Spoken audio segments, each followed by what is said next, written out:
لا اقسم بہذا البلد، اے محبوب مجھے اس شہر کی قسم ہے۔ مالک تو اس شہر کی قسم کیوں اٹھاتا ہے؟ کیا اس میں کعبۃ اللہ ہے اس لیے قسم اٹھائی؟ کیا اس میں چاہے زمزم ہے اس لیے قسم اٹھائی؟ کیا اس میں مقام ابراہیم ہے اس لیے قسم اٹھائی؟ کیا اس میں صفا مروہ کی پہاڑیاں ہیں اس لیے قسم اٹھائی؟ کیا یہاں پہ انبیاء کی قبریں ہیں اس لیے قسم اٹھائی؟ مالک تو بتائے گا۔ یا اس لیے قسم اٹھائی کہ اس خانے کعبے کو حضرت ابراہیم نے اپنے ہاتھوں سے تعمیر کیا اور معاون حضرت اسماعیل بنے؟ مالک قسم اس لیے اٹھائی۔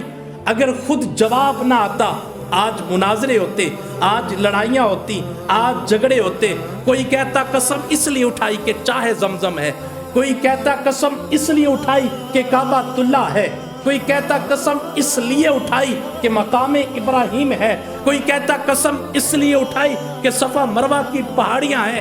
لیکن خود ہی جواب آیا، وَأَنْتَ حِلٌّ بِهَذَا الْبَلَدِ، اے محبوب کعبے کا مقام اپنی جگہ پہ، صفا مروہ کا مقام اپنی جگہ پہ، آب زمزم کا مقام اپنی جگہ پہ، مقام ابراہیم کا مقام اپنی جگہ پہ، لیکن اس شہر کی قسم اس لیے اٹھائی ہے، اس شہر کی گلیوں نے تیری تلیوں کو چوما ہوا ہے،